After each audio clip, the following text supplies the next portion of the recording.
एक धन्ना जी करके भगवान के भक्त थे, छोटे से थे। घर में संत आए, संत शालिग्राम भगवान की सेवा करते थे।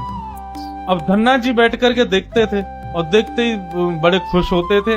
कभी दही से स्नान, दूध से स्नान, पंचामृत से स्नान, जल से स्नान इत्यादि लगा के, तिलक लगा के उनकी आरती पूजा, तुलसी अर्पण, ये सब देख करके धन्ना जी को बड़ा आनंद आता था। अब भले ही खेल के रूप में सही, धन्ना जी को बड़ा मन लगता था उससे। कुछ दिन बाद संत जाने लगे तो धन्ना जी रोने लगे, बोले कि आप तो चले जाओ लेकिन अपने ठाकुर जी मुझको दे जाओ, उनकी सेवा मैं करूंगा।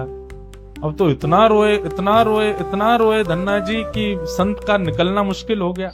संत ने क्या किया, रात्रि में धन्ना जी सोए, बाहर से काला काला एक पत्थर ले आए और उस पर इत्रादि लगा के, उसको तिलक विलक लगा के उसको सिंहासन पर बैठा दिया और अपने ठाकुर जी को नीचे बैठा दिया। धन्ना जी सुबह बोले, संत जी आप मत जाओ, छोटे बालक। संत बोले, अच्छा देखो, अंदर आओ मंदिर में। मंदिर में गए तो बोले, देखो वो तो सिंहासन पर ठाकुर जी बैठे और नीचे हमारे ठाकुर जी बैठे, बताओ तुमको कौन से चाहिए। धन्ना जी बोले, मैं तो सिंहासन वाले लूंगा, बड़े वाले ठाकुर जी मेरे। बोले ठीक है, तो उनकी सेवा करो, अब हमको जाने दो। अपने शालिग्राम जी को लेकर के संत चले गए। अब धन्ना जी उस पत्थर की सेवा करते हैं, असली शालिग्राम तो संत अपने संग ले गए, लेकिन धन्ना जी इतने भाव से सेवा करते थे। महाराज लाल तिलक लगाने के लिए माँ ने रोली नहीं दिलाई तो ईंट ले आए, ईंट को घिस करके उसी से लाल लाल रोली बना दी, वही लगाते। भोग धराने के लिए फल तोड़ लाते। मतलब सेवा की व्यवस्था नहीं होती थी तो धन्ना जी कैसे ना कैसे करके करते थे। छोटे से बालक हैं, खेल खेल में सेवा करते थे। मैं संत किसी और के घर में आए तो धन्ना जी वहां जाके अपनी सब सेवा बताते, मैं ऐसे ऐसे करता हूँ। संत बोले, भोग नहीं लगाते अपने ठाकुर जी का? बोले भोग। बोले तुमको भूख लगती है? बोले हाँ, ऐसे ठाकुर जी को भी भोग लगाना चाहिए ना। छोटे बालक को ऐसे ही समझा दिया। अब तो धन्ना जी ने माँ से आज बढ़िया खिचड़ी बनवाई, कढ़ी बनवाई, रोटी सब्जी बनवाई और भोग लगा के ले गए ठाकुर जी के पास। संत ने बताया था पर्दा करके भोग लगाना, पर्दा लगा दिया, भोग ठाकुर जी के सामने धर दिया। धन्ना जी बार बार पर्दे में से देखें, खा ही नहीं रहे, ठंडा हो जाएगा भोग।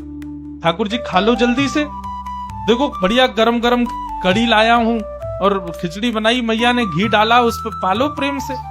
बहुत देर हो गई, ठाकुर जी नहीं पाए तो धन्ना जी वहीं लेट गए। बोले आप नहीं पाओगे तो मैं भी नहीं पाऊंगा, मैं भी भूखा ही रहूंगा फिर। अब इतना सहज सरल प्रेम धन्ना जी का, भूखे प्यासे धन्ना जी पड़े हैं नीचे, छोटा सा बालक है, ठाकुर जी से देखा नहीं गया। इतने में ही महाराज लेट गए धन्ना जी, उनको चटकारों की आवाज आने लगी। चटकारे, जैसे कोई आदमी को ज्यादा स्वाद आए तो अपनी उंगलियां चाट। धन्ना जी बोले, ये चटकारे कहां से आ रहे हैं? जैसे ही पीछे देखा, पर्दा खोल करके तो नन्हे से बाल गोपाल प्रकट हो गए हैं और धन्ना जी के सुंदर प्रसाद को स्वीकार कर रहे, पा रहे हैं। असली शालिग्राम नहीं थे धन्ना जी के, पत्थर की सेवा करते थे, लेकिन भाव और विश्वास इतना ठाकुर जी के प्रति, ठाकुर जी प्रकट हो गए।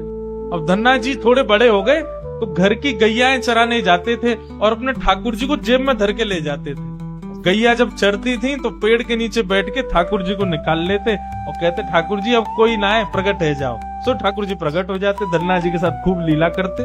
ठाकुर जी ने धन्ना जी से कहा, आज गाय चराने नहीं जाओगे? बोले आज हमारी बुआ जी आई हैं, घर में बहुत सारे मेहमान आए, आज हम नहीं जाएंगे। तो ठाकुर जी बोले, एक काम कर, गैयान को गांव से बाहर ले जा और मोकू भी बाहर पधराया, तेरी जगह आज गैया मैं चराया हूँ। तो यही होने लगा। अब थोड़ी दूर तक धन्ना जी जाते, उसके बाद ठाकुर जी को बाहर निकालते और ठाकुर जी प्रकट हो जाते, गैया चराने ठाकुर जी जाते। आज 11-12 साल हो गए, वो संत आए जिनके शालिग्राम जी की सेवा थी। संत जैसे आए, धन्ना जी ने प्रणाम किया, जय हो मेरे गुरुदेव, गुरु जी के चरणों में प्रणाम। गुरु जी आपने ऐसे ठाकुर जी प्रदान किए, मेरा तो जीवन उत्सव हो गया।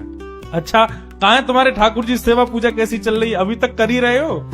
उनको लगी पत्थर है, बचपन में की होगी, अब तो बड़ा हो गया। कहाँ है तुम्हारे ठाकुर जी? बोले ठाकुर जी अभी नहीं है, ठाकुर जी तो गैया चराने गए। संत बोले मतलब?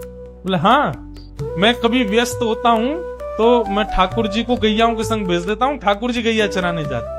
संत बोले पहले तो छोटा था, अब तो इतना बड़ा हो गया, ये अभी भी बचकानी बातें करता है। अरे लाला ऐसे मत बोला करो। तो नहीं सच में ठाकुर जी गैया चराने गए, आपको विश्वास नहीं?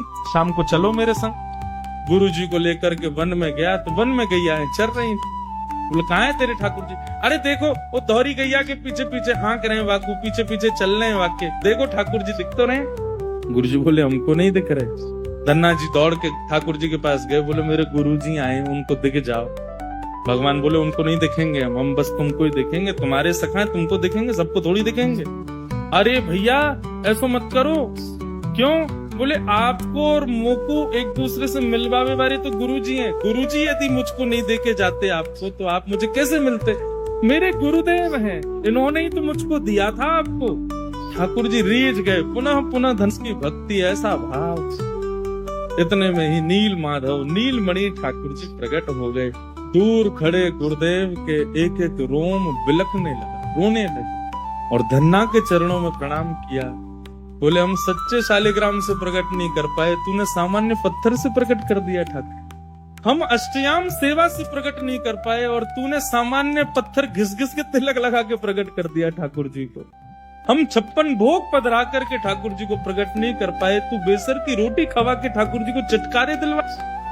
हम यहाँ ठाकुर जी से प्रार्थना करते हैं, कभी त्रिभंग लली से सीधे लली भी बन जाओ, न पूरे दिन यूं ही खड़े रहो, दर्द है जाता होगा, हाथ में ने हाथ सीधे कर लो।